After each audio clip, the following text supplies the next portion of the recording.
Okay, great. Thank you. Thank you all, and thank you, Aura. I love the living laboratory model because when I think about pluralism, the idea of a laboratory is perfect. In a laboratory, you actually celebrate the unexpected.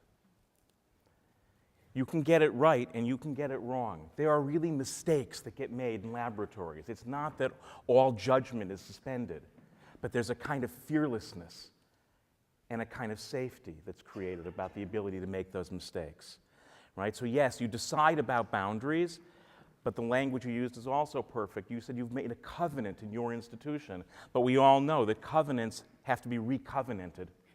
So you decide, and then you redecide, and then you redecide again. I mean, after all, we're the people who couldn't even get through the first 5 books of Scripture without saying we wanted to have the 5th book be a recapitulation of the first 4. And once you tell people within one generation you can have a retelling of the law, you now know you can have a 3rd telling and a 4th telling and a 5th telling and so on and so on. So I guess for me, the personal story I'm going to tell is less about a particular policy, because when I think about pluralism in real life, it's a posture. It's not a policy. But when you do come up against the real boundaries that we all do in real life, what posture do you have? So for example, when you come up against a border, are you a member of the Border Patrol? Are you a crossing guard? Are you an explorer? Are you a missionary? Those are all different postures in the pluralist drama. And I think the first person who gave me an incredible sense of that was actually the principal of the Solomon Schechter school I went to growing up. Now, I went to a Solomon Schechter because my parents were deeply committed, you will appreciate this, were deeply committed to Jewish education, but synagogue and religious rules were things we stayed away from religiously, right? So growing up, my favorite food happened to be shrimp cocktail. But before we ate it or anything else, we always said a bracha, right? We didn't think it was funny. It's all we knew. We made blessings because without ever being able to explain it, this is actually a pluralism story within a pluralism story, I just realized. My father had this deep intuition that when you eat together, that's sacred. And the language that we had as a Jewish family for sharing or articulating a moment that was sacred was to say a bracha. So we said blessings. Now that's how I'm raised. Now you have to picture, I'm about 10 years old, I'm in 4th or 5th grade, and it's Solomon Schechter, and we are learning that there are different brachot made on different foods.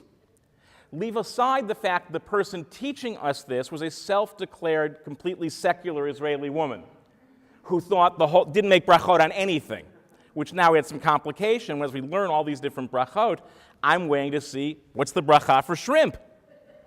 It never came up. We eventually get to Birkat HaMazon, right, to the grace after meals, and I discover that the paragraph Ya'aleh v'Yavo, the additional paragraph for holidays, is even said on Yom Kippur. And I said, these are my kind of rabbis. They know it's forbidden to eat. I mean, even I knew that. It's forbidden to eat, but if you've eaten, say a bracha. So I figured this is my moment. I raised my hand, and I asked my teacher, Mrs. Noy, what is the proper bracha for shrimp? Get out of my class. And I'm like, no, I'm serious. Get out of my class. Go to the principal's office.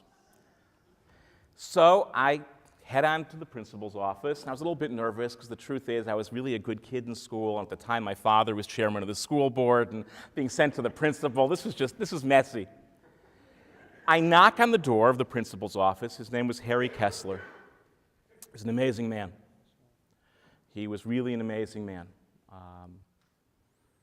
And he had a voice that was, anyone hear those talking mynah birds? That was his voice. So you knock on the door, he'd go, who is it? It's me, Mr. Kessler, it's Brad Hirschfield. What do you want? Well, I was thrown out of class and I was told I had to see you. Come in. And I'm like, no, I'm really scared. What are you doing here? I said, well, I asked Mrs. Noy what the bracha on shrimp was. Now, he was not naive. He knew that we were not, to say the least, among the most religiously observant families in the school. He could have taken that moment and he could have gently explained to me that, it's a kosher school. And that really I can ask any question I want, but that maybe it would be better to ask those kinds of questions in private. Or he could have looked at me and explained beautifully, because he was a master explainer, all the wonderful elements that keeping kosher opens up for us, and why I might want to consider adding no shrimp to my practice of making brachot. He didn't do either. He looked at me and said, "Why did you ask that question?" And that was an unbelievable moment, because in the face of what he very much experienced as a transgression, he did believe there were yeses and nos. And there was no question for Harry Kessler that eating shrimp was on the no list. But in the face of what he experienced as transgression, what won out was his curiosity about my experience. For me, one of the defining features of a pluralist posture has nothing to do with the conclusions we reach, because we'll keep reaching them and re-reaching them and re-reaching them. It's whether or not we're actually genuinely curious about the experience of those who do and say and advocate for things which we continue to experience is genuinely transgressive. We really think they're wrong, but we're deeply curious about what we have to learn from them. And the amazing thing is, because he managed to teach text, was he said, "Well, what bracha do you make?" Because now he was going to do it as serious halacha. I explained we said hamotzi for everything, because we did. And then, with more curiosity, why that one? I mean, really, this is like a page of Talmud unfolding in front of you, right? And I said, "Well, that's the one my father taught me." He said, "Well, you know what the Talmud says about the blessings you learn from your parents and grandparents?" And I knew enough to know this was not the moment to say, "What's the Talmud?" even though I had no idea. So I just said to him, "No, Mr. Kessler, what does it say?" It says it's like hearing those words from God at Mount Sinai. So I think that's the one you should keep saying. Now go back to class.